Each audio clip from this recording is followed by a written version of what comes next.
Welcome back to Radiance guys. Rasanya belum lama nih kita ngerayain tahun baru. Sekarang kita udah masuk di bulan Februari aja nih.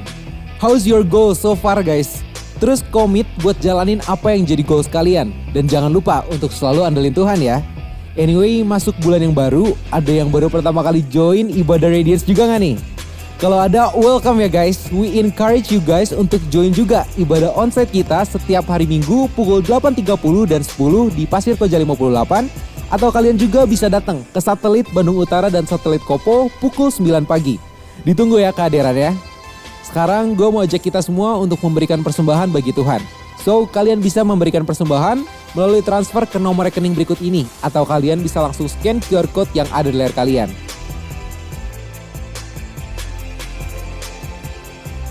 Langsung aja siapin posisi duduk terbaik kalian dan siapin roti serta anggur perjamuan kudus. Karena hari ini kita akan melakukan perjamuan kudus. Enjoy the service guys!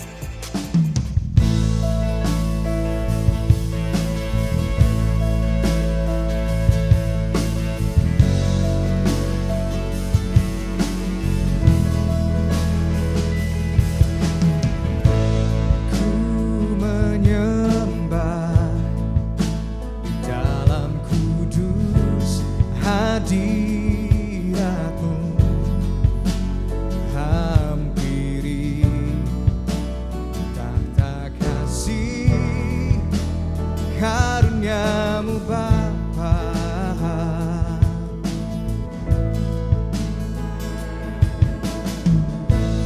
kekuatanku hanya dalam hadiratmu, Yesusku, hanya Kaulah segalanya.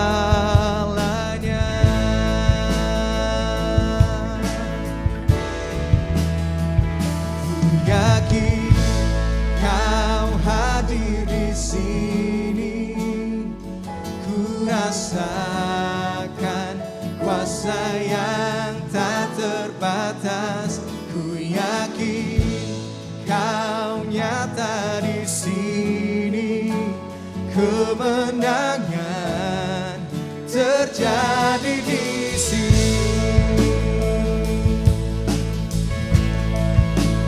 Jadi di sini, oh,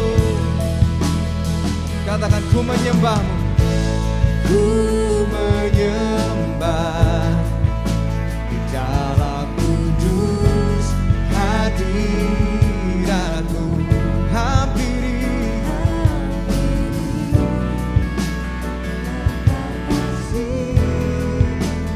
karuniamu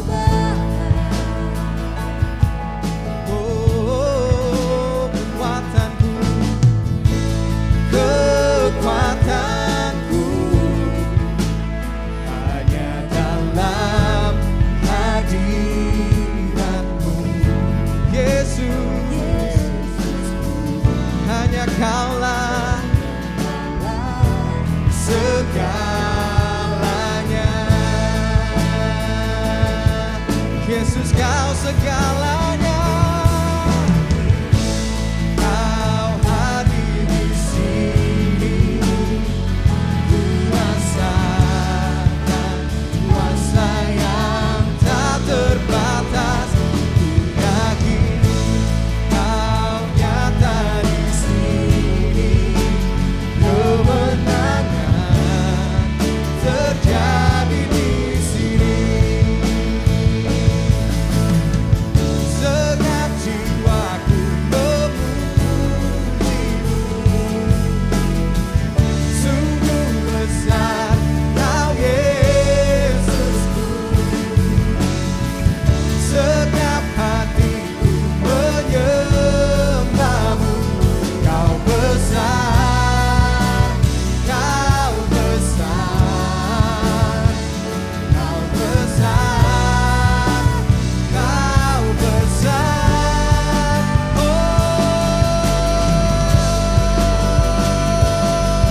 kita akan masuk dalam perjamuan kudus untuk memperingati pengorbanan Yesus Kristus di kayu salib untuk menebus dosa kita.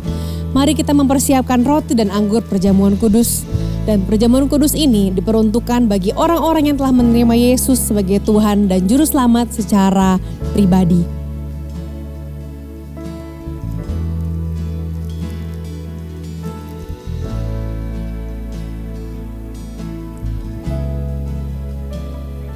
Sebelum kita memakan dan meminum perjamuan kudus ini, mari kita siapkan hati kita dengan memohon ampun atas dosa-dosa kita dan mari kita mengampuni orang-orang yang telah menyakiti hati kita.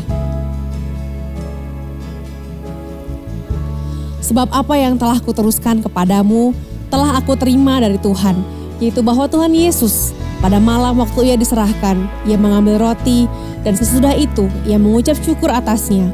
Ia memecah-mecahkannya dan berkata, "Inilah tubuhku yang diserahkan bagi kamu. Perbuatlah ini menjadi peringatan akan aku." Mari kita makan roti ini dengan penuh ucapan syukur di dalam nama Tuhan Yesus.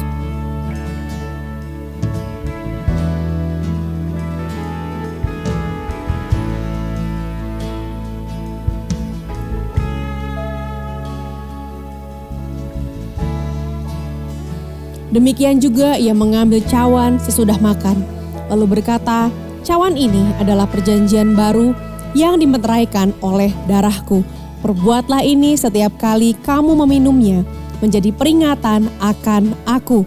Sebab setiap kali kamu makan roti ini dan minum cawan ini, kamu memberitakan kematian Tuhan sampai ia datang."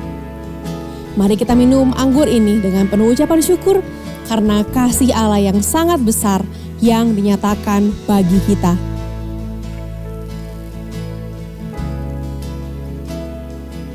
Tuhan Yesus, kami bersyukur karena kasih-Mu yang begitu besar bagi setiap kami, sehingga kami beroleh hidup yang baru, kami beroleh pengharapan dan ada masa depan yang akan kami dapatkan ketika kami berjalan bersama-sama dengan Engkau.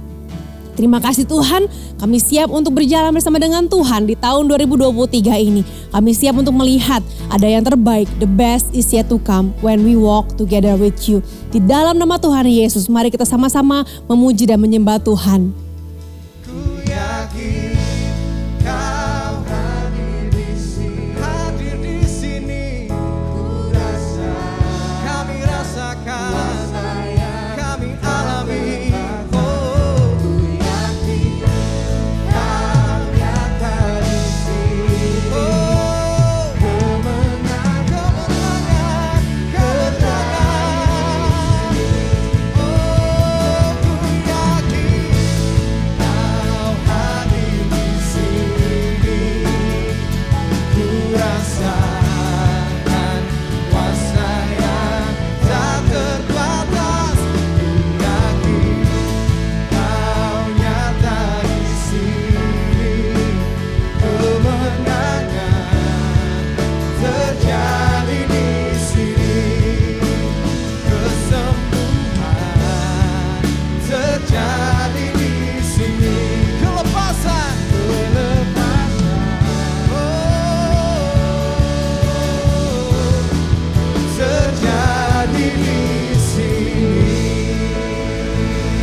Welcome back teman-teman semua di ibadah online khusus pelajar Radiance. Gak kerasa nih, 1 bulan pertama di 2023 udah berlalu dan kita udah mulai memasuki bulan Februari. Tadi juga kita udah mengambil bagian dalam perjamuan kudus. Kita mengucap syukur karena pengorbanan Kristus di kayu salib membuat kita semua memiliki pengharapan. Nah anyway, gimana nih resolusi 2023 ya? Masih pada going strong? Atau justru jangan-jangan udah ada yang mulai menyerah atau malah udah lupa sama resolusinya. Mungkin lupa juga nih pernah nulis resolusi kayak gini. Mau olahraga rutin biar lebih sehat. Nah ayo, kalau kalian pernah tulisin itu, push diri kalian lagi buat lakuin selama 21 hari. Dan lanjut lagi ke 90 hari biar kebiasaan olahraga itu jadi bagian dari hidupnya kita. Nah awalnya mungkin berat ya teman-teman. Tapi kalau kamu konsisten terus menerus lakuin, itu akan mendatangkan habit baru yang baik dalam hidup kita. Sebelum kita masuk lebih dalam, mari kita berdoa. Bapak, kami mengucap syukur Tuhan kalau hari ini kami bisa kembali bergabung di ibadah online. Biar Tuhan yang berbicara dalam setiap hidupannya kami Tuhan. Kami mau Tuhan untuk memiliki fokus yang tepat Tuhan di tahun 2023 ini. Kami menyerahkan ibadah ke depan di dalam tangan-Mu. Di dalam nama Yesus kami berdoa dan mengucap syukur. Amin. Teman-teman, salah satu hobi saya adalah makan dessert. Nah, di sini juga udah ada dessertnya ya. Jadi kalau orang-orang di sekeliling saya tuh biasanya udah tahu banget. Kalau abis makan malam atau makan siang, pasti saya nanya kayak gini. Dessert guys, ada yang mau dessert? Dan semuanya juga serempak pasti bakal bilang, waduh dessert deh terus dessert. Ini gak kenyang, emang nih udah makan berat kayak gini gak kenyang. Tapi buat saya, selalu ada ruang untuk dessert. There's always a space for dessert gitu. Karena lihat aja warnanya bagus banget dan cocok banget lah jadi hidangan penutup yang paling lezat. Dan udah ada di sini juga kue dan juga garpunya. Jadi kalau teman-teman di onsite udah mulai bosen, saya ajak dessert. Hari ini saya mau ajak yang online ini untuk dessert bareng sama saya setelah ibadah ini. Nah, ngomongin kue, dessert, dan juga garpu, ada sebuah cerita yang cukup terkenal teman-teman, yang mengkisahkan tentang seorang perempuan yang didiagnosa hidupnya tinggal sisa 3 bulan lagi karena dia sakit. Terus perempuan itu undang semua teman-teman dekatnya ke rumahnya. Dan jelas dong teman-temannya pasti semua datang. Dan perempuan itu mulai sharing. Apa sih yang jadi pesan-pesan dia nih sebelum hidupnya akan berakhir. Si perempuan itu ngobrol-ngobrol sama semua yang datang. Sampai singkat cerita si perempuan itu bilang, teman-teman saya ada pesan terakhir nih.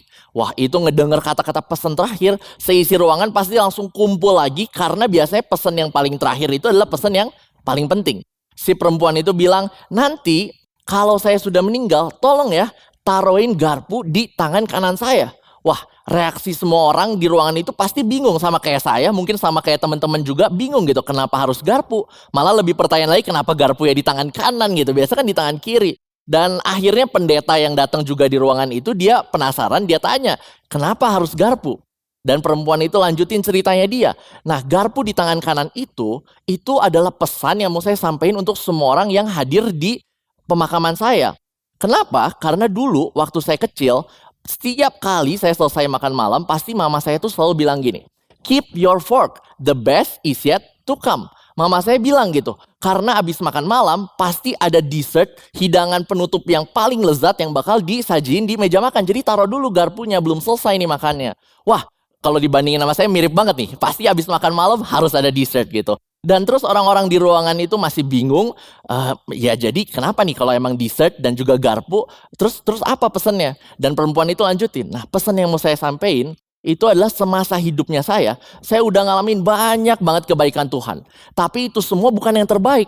Karena yang terbaik masih akan datang. Dia bilang the best is yet to come. Yaitu adalah hidup tinggal bersama-sama dengan Yesus selamanya setelah dia meninggal dunia. Wah, seisi ruangan itu kaget dengar cerita itu, pesan itu. Dan kita juga pasti bingung gitu awalnya kenapa ya garpu. Tapi ternyata itu pesan yang pengen disampaikan sama perempuan itu. Nah teman-teman, pesan yang sama itu juga adalah hal yang sangat penting dan relevan buat kehidupan kita. Kalau kita udah banyak mengalami kebaikan Tuhan, hal-hal amazing di tahun 2022, Tuhan masih punya rencana yang jauh lebih baik lagi untuk hidup kita di tahun 2023. The best is yet to come. Jadi kalau kita lagi menjalani tahun 2023, ingat, God have something prepared for you this year. Dan teman-teman, ternyata pesan yang sama juga itu disampaikan sama Tuhan ke bangsa Yehuda 2700 tahun yang lalu. Jadi udah lama banget ada pesan juga loh di Alkitab kita bakal bahas hari ini. Waktu itu bangsa Yehuda lagi ada dalam pembuangan di Babel. Pembuangan itu berarti bangsa Yehuda harus tinggal di negeri asing dan dia bekerja sebagai budak. Mereka nggak bisa menikmati kebebasan karena status mereka adalah budak di negeri itu. Dan bangsa Yehuda harus mengalami pembuangan itu karena mereka menyembah berhala-berhala. Mereka nggak setia sama Allah, makanya mereka ada dalam pembuangan. Wah mungkin sampai sini kita mikir, oh ya iya sih kayaknya itu emang salah mereka. Mereka nggak setia sama Allah, akhirnya mereka masuk dalam pembuangan. Tapi hal yang luar biasanya, sekalipun bangsa Yehuda udah gak setia sama Tuhan, Tuhan tetap peduli dengan mereka dan tetap menyiapkan masa depan yang indah untuk mereka. Sekalipun bangsa Yehuda yang ada dalam pembuangan itu udah ngerasa kayak aduh udah gak ada harapan nih. Mereka gak tahu sampai kapan mereka akan ada di pembuangan. Tapi sebetulnya Tuhan tetap punya rencana untuk bangsa Yehuda. Tuhan gak pernah meninggalin mereka. Yuk kita baca dulu ayatnya di Yesaya 43 ayat 18 sampai 21. Dibilang, firman-Nya, janganlah ingat-ingat hal-hal yang dahulu, dan janganlah perhatikan hal-hal yang dari zaman purbakala. Lihat, aku hendak membuat sesuatu yang baru, yang sekarang sudah tumbuh, belumkah kamu mengetahuinya? Ya, aku hendak membuat jalan di padang gurun, dan sungai-sungai di padang belantara. Binatang hutan akan memuliakan aku, serigala dan burung unta, sebab aku telah membuat air memancar di padang gurun, dan sungai-sungai di padang belantara untuk memberi minum umat pilihanku. Umat yang telah kubentuk bagiku akan memberitakan kemasyuranku. Dari kisah ini teman-teman, dari kisah bangsa Yehuda ini, kita bisa lihat ada 3 sikap yang perlu kita punya dalam menjalani kehidupan kita. Dan lebih spesifiknya lagi, dalam menjalani tahun 2023. Jadi yuk sama-sama yuk kita catat dan kita bisa terapin sikap-sikap ini dalam kehidupan kita. Sikap yang pertama yang mau kita bahas adalah don't let your past hold you from your future. Jangan biarin masa lalunya kamu mengikat kamu dari masa depan. Kalau kita lihat di ayat 18, dibilang lebih spesifiknya lagi, janganlah ingat-ingat hal-hal yang dahulu. Kenapa? Karena dilanjut di ayat 19 dibilang juga, lihat, aku hendak membuat sesuatu yang baru, yang sekarang sudah tumbuh, belumkah kamu mengetahuinya? Teman-teman, jangan biarin masa lalu kita mengikat kita dari masa depan kita. Kamu dan saya mungkin pernah ngalamin kejadian yang kurang enak di masa lalu. Mungkin ada kata-kata dari teman kita yang bikin sakit hati, atau perbuatan orang tua kita yang bikin kita kecewa, atau mungkin ada yang pernah ngalamin bullying. Tapi hari ini saya mau ingetin kalau the best is yet to come. Kalau Tuhan izinin kamu melalui itu semua, pasti ada rencana Tuhan yang lebih besar lagi di depan sana. So, kita harus belajar untuk mengampuni, biar kita bisa bergerak maju. Jangan sampai kejadian di masa lalu itu ngebuat kita kayak jalan, tapi di depan kita itu ada tembok. Jadi kita hanya sekedar jalan, iya sih kerasanya kayak jalan, tapi sebetulnya kita nggak maju kemana-mana karena ada tembok yang menghalangi itu. Dan ini juga tricky teman-teman. Kalau tadi kita bahas kejadian masa lalu yang pahit, yang kurang menyenangkan, yang bisa bikin kita stuck, tapi faktanya juga pengalaman masa lalu yang indah, yang baik, itu bisa ngebuat kita jadi nggak mau berharap untuk sesuatu yang lebih baik lagi. Misal, kalau kita di sekolah, kita semester lalu ngerjain ulangan, wah bisa nih kayaknya pakai metode belajar ini, kayaknya ya KKM, dapetlah KKM. KKM lebih sedikit masih bisa. Nah, itu teman-teman, itu ngebuat kita jadi nggak mau berharap untuk sesuatu yang lebih baik lagi. Padahal Tuhan menciptakan kamu dengan kemampuan dan kamu tuh bisa loh dapetin nilai yang lebih maksimal lagi, lebih daripada hanya sekedar lolos KKM. Tapi karena kamu merasa puas dengan nilai di atas KKM yang kelihatannya udah indah, udah bagus, kamu akhirnya gak mau berharap untuk sesuatu yang lebih baik lagi. Gak cuman pengalaman masa lalu yang pahit yang bisa ngebuat kamu stuck dan gak berjalan maju, tapi pengalaman masa lalu yang indah juga ternyata bisa ngebuat kamu berhenti berharap buat sesuatu yang lebih baik lagi, yang terbaik. So, don't let your past hold you from your future. Itu adalah sikap yang pertama yang kita perlu terapin. Dan sikap yang kedua, itu adalah believe that God is able to work for goodness. Sikap yang kedua, teman-teman, percayalah kalau Tuhan sanggup bekerja untuk kebaikan kita. Kuasa dan hikmat Tuhan itu gak terbatas, teman-teman. Dan gak ada yang mustahil bagi Tuhan. Kenapa? Karena Tuhan itu mengendalikan segala sesuatu. Dan Tuhan gak pernah gagal untuk menempati janji-janjinya. Apa yang kamu dan saya rasa mustahil, bagi Tuhan itu gak mustahil. Apa yang manusia anggap gak mungkin, bagi Tuhan itu sangat mungkin. Kita tahu ya teman-teman, di Alkitab ada cerita tentang Abraham dan Sarah. Terkenal banget, pasti kita semua pernah dengar. Tuhan janji sama mereka kalau Tuhan akan kasih keturunan yang banyak. Tapi saat itu mereka udah di usia tua.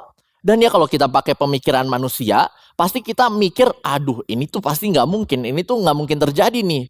Mustahil ini buat terjadi. Tapi kita juga tahu kelanjutan ceritanya, Tuhan menggenapi janjinya. Bagi Tuhan gak ada yang mustahil. Kalau dia udah janji, pasti dia akan tepatin di waktu yang tepat. Kita lihat keturunan Abraham yang sangat banyak, itu yang Tuhan janjikan dan Tuhan tepati. Dan kalau hari ini, dalam kehidupannya kamu ngerasa kayak lagi ada di jalan buntu. Kamu ngerasa, aduh udah gak ada opsi lain nih. Mungkin kamu lagi SMP dan persiapan masuk SMA, tapi ada kendala finansial, akhirnya kamu nggak bisa lanjut sekolah, atau kamu bingung banget gimana nih cara lanjutin ke SMA.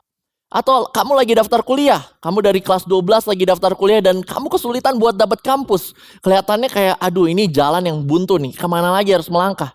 Nah teman-teman, hari ini saya mau ingetin lagi, Tuhan sanggup untuk membukakan jalan saat kelihatannya nggak ada jalan. Itu juga yang Tuhan sampaikan ke bangsa Yehuda loh di dalam pembuangan. Di ayat 19b tadi dibilang gini, ya aku hendak membuat jalan di padang gurun.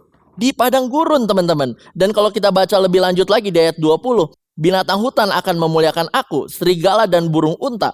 Sebab aku telah membuat air memancar di padang gurun. Dan sungai-sungai di padang belantara untuk memberi minum umat pilihanku. Waktu kelihatannya udah gak ada jalan, Tuhan sanggup bukain jalan. Karena apa yang mustahil buat manusia, itu adalah hal yang sangat mungkin bagi Tuhan. Kalau kita baca lagi di ayat 20, aku telah membuat air memancar di padang gurun. Wah, bayangin teman-teman. Kalau kita sering nonton film-film yang berlatar padang gurun, kita tahu mereka semua kesulitan mencari air. Mereka butuh air, tapi stok air di padang gurun itu sedikit, gak ada mata air. Jadi mereka harus berjalan sampai mereka nemuin mata airnya. Bukan kayak kita di rumah, sekalipun Bandung akhir-akhir ini lagi panas, kita bisa cepat-cepat, oh ya aduh panas nih. Kalau haus dikit kita tinggal jalan ke dispenser dan dapat air. Itu gampang ya, sekalipun keadaannya panas tapi gampang. Tapi di gurun keadaannya udah panas, airnya juga sulit. Dan itu kerasnya kayak nggak mungkin banget. Tapi Tuhan bilang kalau dia telah membuat air memancar di padang gurun. Wow, itu sesuatu yang kelihatannya mustahil.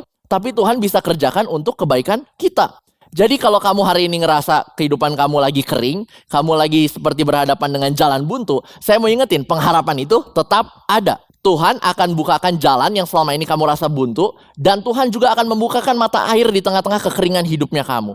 Ingat teman-teman, Tuhan kita itu bukan Tuhan yang asal janji, atau Tuhan yang suka ingkar janji. Bukan teman-teman, tapi Tuhan kita itu adalah Tuhan yang setia sama janjinya, dan Tuhan kita sanggup menepati janjinya di waktu yang tepat.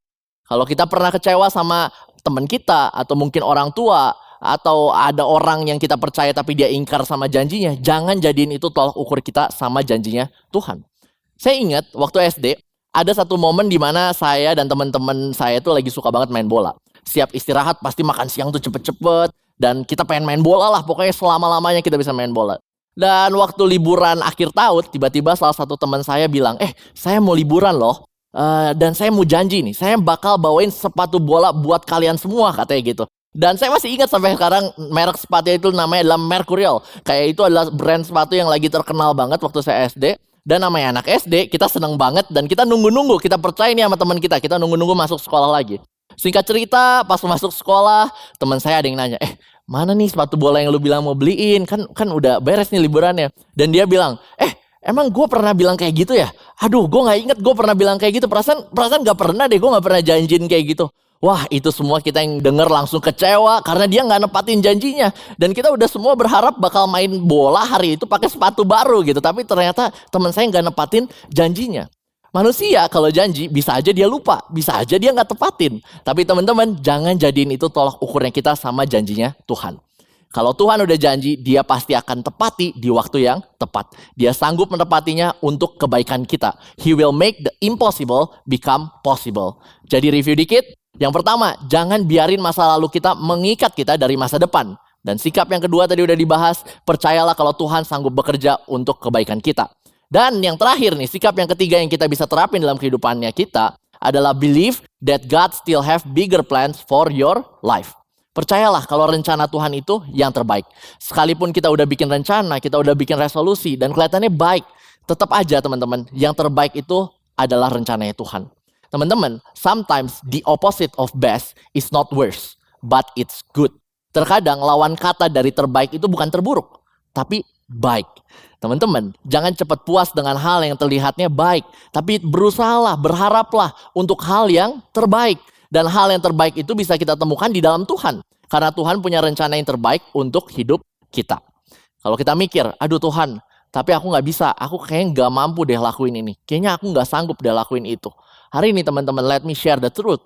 Rencana Tuhan itu lebih besar daripada kekurangan dan keterbatasan kamu.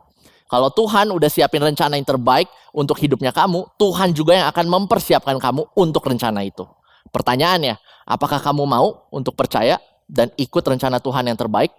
Atau justru kamu hanya pengen paksain planning-planning kamu yang sebetulnya hanya baik aja?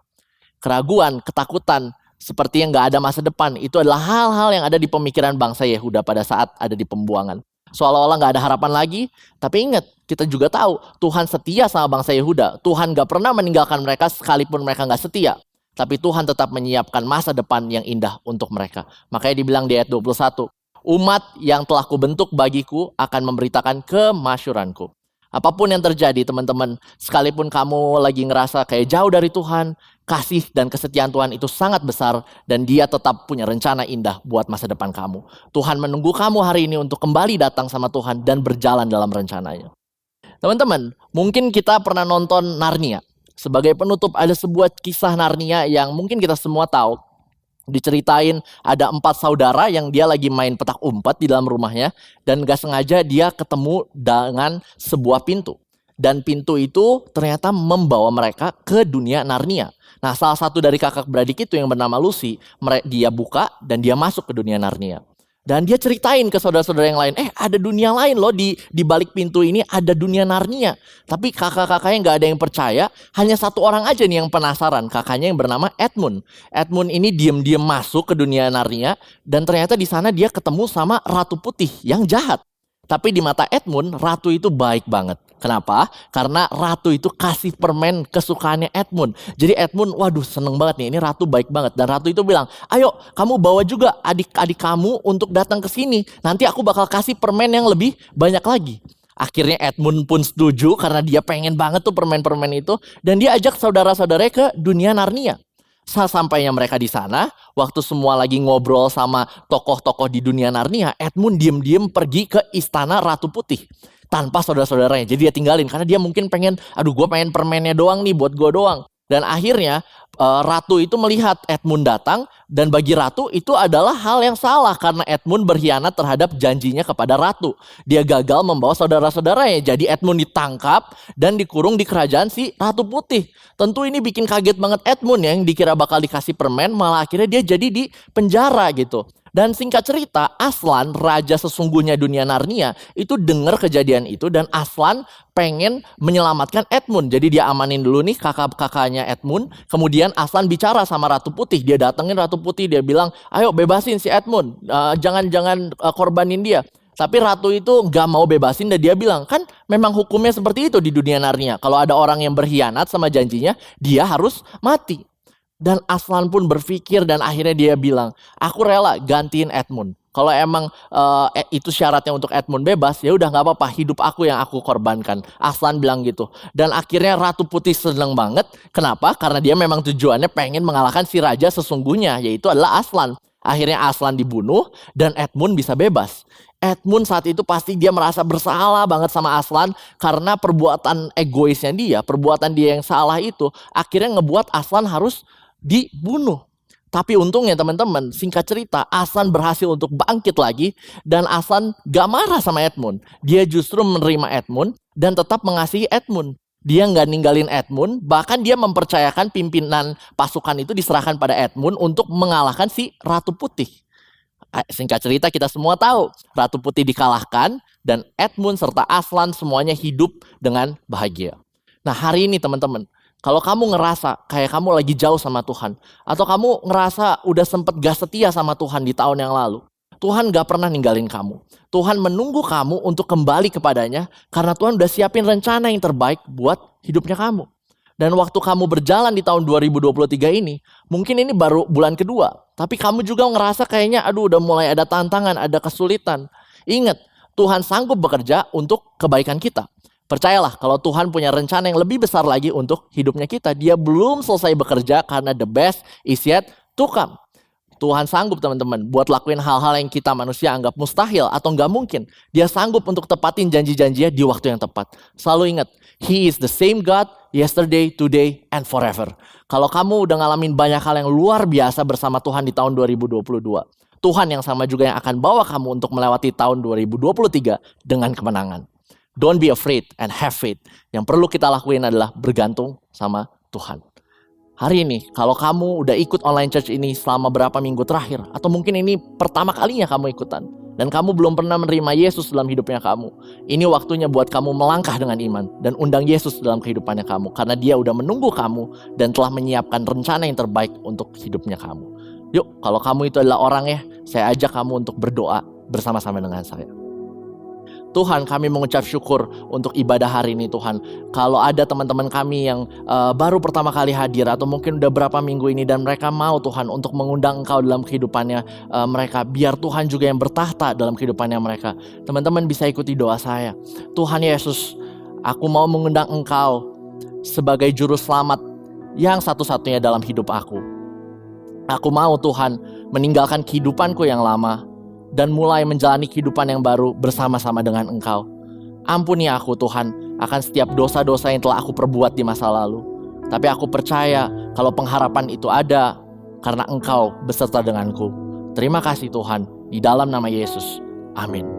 Kalau kamu baru aja mengundang Yesus dalam kehidupan kamu, congrats, you have made the best decision in your life. Tapi saya belum selesai, ada satu tantangan lagi yang mau saya sampaikan hari ini. Mau gak teman-teman semua kita ikut rencana terbaiknya Tuhan? Mau gak kita bergantung pada Tuhan dan gak hanya mengandalkan kekuatan kita sendiri? Karena kita sangat terbatas, tapi justru kita punya Tuhan yang tidak terbatas, yang akan menyediakan yang terbaik untuk hidupnya kita. Kalau kamu mau, mari sama-sama kita berdoa. Bapa, kami mengucap syukur Tuhan untuk setiap teman-teman yang mau mengambil komitmen hari ini untuk ikut dalam rencananya Tuhan. Kami tahu Tuhan, mengikut Engkau adalah hal yang terbaik dalam hidupnya kami. Kami tahu Tuhan, kalau tantangan masih boleh ada, masalah masih boleh ada, tapi kami percaya kalau penyertaan Tuhan itu jauh lebih besar lagi dan penyertaan Tuhan selalu ada bersama-sama dengan kami. Kami mau Tuhan hari ini menundukkan setiap rencana kami ke dalam tangan-Mu Tuhan. Biar yang terbaik sajalah yang daripada Engkau yang terjadi dalam kehidupannya kami. Kami mengucap syukur untuk ibadah hari ini. Tuhan juga yang berkati setiap jemaat-Mu yang ikut ibadah online ini. Biar Tuhan yang menyertai, biar apapun yang diperbuat Tuhan juga yang buat berhasil. Di dalam nama Yesus kami berdoa dan ucap syukur. Amin. It's gonna be a great year teman-teman. Terus bergantung sama Tuhan. Dan kalau kamu membutuhkan dukungan doa atau konseling, kamu bisa scan QR Code yang ada di layar. Dan nanti akan ada tim konselor yang siap mendoakan kamu. Tuhan Yesus memberkati.